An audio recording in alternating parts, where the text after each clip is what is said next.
धन्यवाद सभापति महोदय। राज्यपाल के अभिभाषण पर अंकित नहीं हो रहा। धन्यवाद प्रस्ताव। माननीय सभापति महोदय, आपने मुझे माननीय राज्यपाल महोदय के द्वारा प्रस्तुत अभिभाषण पर बोलने का अवसर प्रदान किया, उसके लिए धन्यवाद।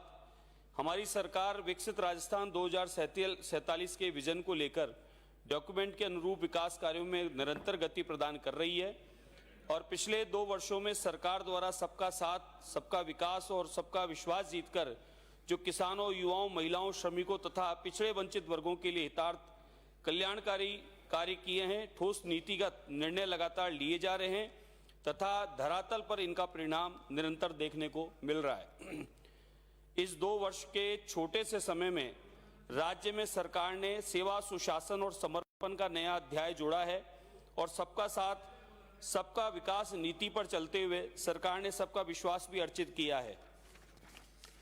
महोदय, किसानों के हित में जो ठोस पहल की, माननीय सभापति महोदय, निवेदन करूंगा कि हमारी सरकार किसान हितैषी सरकार है। कृषि और किसान कल्याण को जो प्राथमिकता, सिंचाई सुविधाओं का विस्तार, किसानों की आय बढ़ाने का प्रयास सरकार की दूरदर्शी सोच दर्शाते हैं।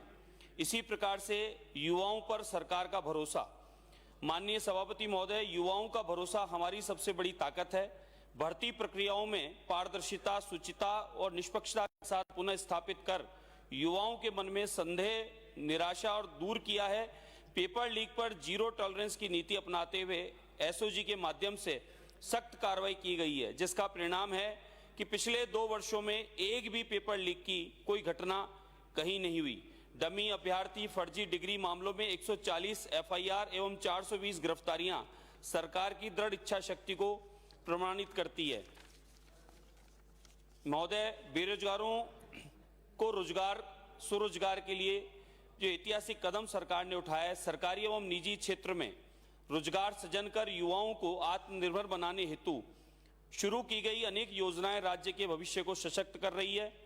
इसी क्रम में महिला सशक्तिकरण एवं रसोई gas subsidy, BPL, Ujjwala, NFA से परिवारों की 59,29,189 महिलाओं को मुख्यमंत्री रसोई गैस सब्सिडी योजना के अंतर्गत 450 रुपए में LPG cylinder, 4 crore 82 lakh refilling कर लगभग 868 करोड़ की सब्सिडी सीधे बैंक खातों में हस्तांतरित करना, यह महिला सशक्तिकरण के लिए ऐतिहासिक पहल है।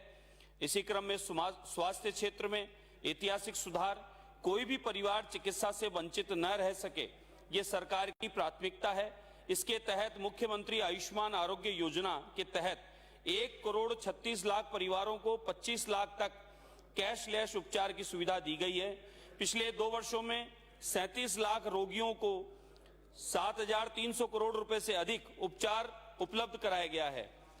महोदय, सरकार ने जिस प्रकार से 24 महीने में ऐतिहासिक कार्य किए, अभी आज अभिभाषण पर जिस प्रकार से मैं सुन रहा था सामने, मैं सोचा पहले बार आए, अनुभवी लोग हैं, पुराने कई सदस्य हैं, उनसे बहुत कुछ सीखने को मिलेगा। लेकिन बड़ा मन दुखी और उदास है कि आज जिस प्रकार से सदस्यों ने हमारे अभिभाषण पर चर्चा न करते हुए और इधर उधर की चर्चाएं की, जो चर्चाएं ज्यादातर तो पिछली सरकार की कार्यप्रणाली पर खुद ही सवाल खड़े करते हैं। अभी बहन जी जो कह रही थी, सदस्य महोदया, मुझे समझ में नहीं आया कि फिर 5 साल सरकार ने क्या किया कि जो आपने इतनी सारी कमियां अचानक निकाल के बता दी। तालाब भी बनी हुई थी सड़कें। हमारी सरकार ने जिस प्रकार से 24 महीने में ऐतिहासिक काम किए, मुझे लगता है उसके बारे में आपके पास में अब कुछ बोलने को बचा नहीं है, इसलिए आप लोग इधर उधर की बात करके समय खराब करना चाहते हैं। आप देखें कि किसानों को कितनी प्रसन्नता है। 50 साल नहीं, 500 साल तक भी प्रसन्नता रहेगी जिस प्रकार से ईआरसीपी की शुरुआत की गई। आज पूरे राजस्थान में जिस प्रकार से अटल बिहारी वाजपेयी जी का सपना था कि नदियों से नदियों को जोड़ा जाए, सड़कों से गांव को जोड़ा जाए, गांव से शहर को जोड़ा जाए, उसी क्रम में डबल इंजन की सरकार आदरणीय प्रधानमंत्री नरेंद्र मोदी जी के नेतृत्व में और राजस्थान सुशासन आदरणीय मुख्यमंत्री भजनलाल शर्मा साहब के नेतृत्व में 24 महीने में जिस प्रकार से सुशासन ने, हमारी सरकार ने काम किए, उसमें आप देखें ईआरसीपी का इतना बड़ा लंबित मामला था, आज किसानों के चेहरों पर प्रसन्नता है, मुस्कुराहट है और पूरे राजस्थान में जब खेत हरे भरे होंगे समृद्धि होगी, यहाँ का किसान अन्नदाता सबसे समृद्ध होगा तो राजस्थान उन्नत और अग्रणी होगा। और विकास की जहां चर्चा करते हैं तो किसान की बात पहले होगी। इसी क्रम में अनगिनत कार्य युवाओं के लिए, आप सोचें कि पिछले जो सरकारें थी, भले वो और भी रही हैं, लेकिन कांग्रेस की भी रही है जो 5 साल होटल में भी रही है, उन शासन में बाहर के जितने भी व्यापारी हैं, प्रदेश के व्यापारी हैं या माने देश विदेश के व्यापारी हैं, बड़े घराने हैं, उनकी चर्चा या उनका आगमन होता था सरकार के समापन सत्र के समय। लेकिन हमारे सरकार ने ऐतिहासिक कदम उठाया और प्रथम शुरुआत श्री गणेश ऐसा किया कि यहाँ पर छोटे बड़े सभी घरानों को, उद्यमियों को बुलाकर और ऐतिहासिक कदम उठाकर युवाओं के भविष्य को उज्जवल करने के लिए काम किया। और अनगिनत विदेशी कंपनियों को भी यहाँ पर व्यापार करने हेतु उनको आमंत्रण देकर हमारे घरानों को भी प्रोत्साहन दिया और बाहरी कंपनियों को भी बुलाकर हमारे यहाँ राजस्थान को उन्नत करने के लिए, विकास के लिए ऐतिहासिक मुख्यमंत्री महोदय ने कदम उठाया। मैं बहुत धन्यवाद देना चाहता हूँ। और राज्यपाल महोदय के अभिभाषण के बाद चर्चा ये होनी चाहिए थी कि कमी क्या रही, लेकिन मैंने अनुभव किया कि कमी कुछ रही नहीं, इसलिए आपके पास बोलने को कुछ था नहीं, इसलिए आपने इधर उधर की बातें की और बातें ऐसी लगी जिससे पिछली 5 साल जो फेलियर रहा कांग्रेस का, सिर्फ वही बातें आप लोगों ने की। लेकिन 24 महीने में जो ऐतिहासिक काम राजस्थान सरकार ने किए उस पर कोई चर्चा नहीं हुई। मैं सभापति महोदय, मैं मेरी विधानसभा के अनगिनत कार्य जो हमारे शासन में हुए, तो मुझे कई बार तो आश्चर्य हुआ है, कई गांव कई कॉलोनियां तो ऐसी रही जिनमें सड़क ही पहले बार बन पाई। सड़क पहले बार बन पाई, उसका कारण कहीं ना कहीं पिछली सरकारें भी रही। लेकिन मेरे विधानसभा क्षेत्र में बहुत सारे क्षेत्र ऐसे हैं जहां पहले बार सड़कें भी बनी और अनगिनत कार्य भी हुए। तो मैं धन्यवाद देना चाहता हूं। आगामी बजट 2026-27 हवामहल विधानसभा क्षेत्र हेतु प्रमुख मांगे हैं जो मैं सन्मुख रखना चाहूंगा। जयसिंहपुरा खोर में कृषि उपज मंडी एवं सब्जी फल फूल की कृषि उपज मंडी की स्थापना की जाए। नंबर 2, गोविंद देव जी का मंदिर पर्यटन विकास, गोविंद देव जी मंदिर के विकास एवं सुविधाओं का विस्तार, सौंदर्यकरण कार्य, जय निवास उद्यान, कृष्ण लीला थीम विकास, गौशाला निर्माण कर देशी नस्ल की गायों का संरक्षण किया जाए।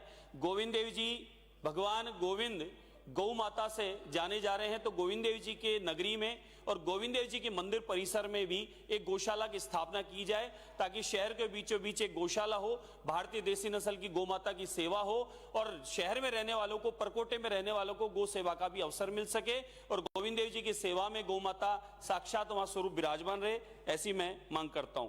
इसी प्रकार से गोविंद देव जी मंदिर जय निवास उद्यान के नीचे मल्टी लेवल पर पार्किंग का निर्माण किया जा सकता है। पार्किंग की समस्या का निवारण हेतु जय निवास उद्यान में ऊपर गार्डन रह जाएगा, उद्यान रह जाएगा, नीचे पार्किंग बन सकती है।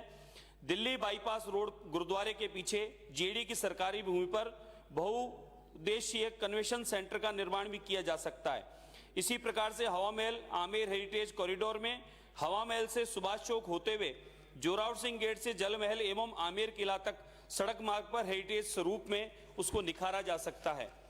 सौंदर्यकरण, पर्यटन, विश्राम गृह, पिंक टॉयलेट, फूड कोर्ट्स इत्यादि की भी कार्य करवाए जाने चाहिए। शास्त्रीनगर में राजकीय महाविद्यालय, शास्त्रीनगर क्षेत्र में राजकीय महाविद्यालय की स्थापना करवाने के निवेदन करता हूं। सड़कों का सुदृढ़ीकरण, हवा महल विधानसभा क्षेत्र की प्रमुख व आंतरिक सड़कों का सुदृढ़ीकरण, मरम्मत संबंधित सार्वजनिक निर्माण विभाग द्वारा सड़कों का निर्माण और आवश्यकता है। पैदल यात्री हेतु फुट ओवर ब्रिज की आवश्यकता है। शहर में ट्रैफिक होने से कई बार पैदल चलने वालों को समस्या आती है, इधर से उधर रोड क्रॉस करने में समस्या आती है, तो कुछ स्थान चयनित करके उन चौराहे पर, उन स्थानों पर फुट ओवर ब्रिज बनाने की आवश्यकता है महोदय। निम्न स्थानों पर फुट ओवर ब्रिज बनाने की आवश्यकता है। खोले के हनुमान जी मंदिर के सामने, हवा महल के सामने, रामगढ़ मोड़, जल महल पर और अति संवेदनशील क्षेत्रों में नई पुलिस चौकियां, निम्न क्षेत्रों में नई पुलिस चौकियों की स्थापना कराएं। फकीरों की डूंगरी, सीतारामपुरी, बाबरियों का बाग, जयसिंहपुरा खोर, जाटों का बाज, भट्टा बस्ती, शास्त्रीनगर इत्यादि में इस समय हमें आवश्यकता है नई पुलिस चौकियों की। माननीय सभापति महोदय, मुझे पूर्ण विश्वास है कि राज्य सरकार राज्यपाल महोदय के अभिभाषण की भावना के अनुरूप इन सभी विषयों पर संवेदनशील है, सकारात्मक निर्णय लेगी।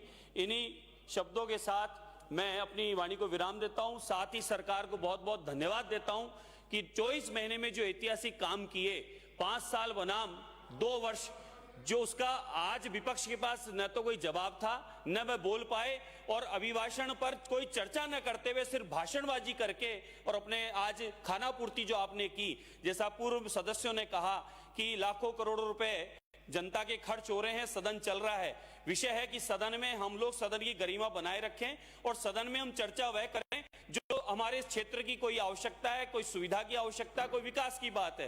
लेकिन हुआ क्या, पूरा भाषणबाजी करके आपने सदन का जो समय खराब किया, ये जनता देख रही है, कभी भी आपको माफ नहीं करेगी। जय हिंद, जय भारत।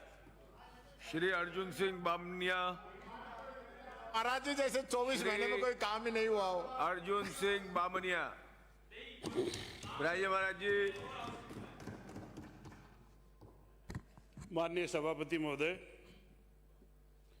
महामहिम राज्यपाल के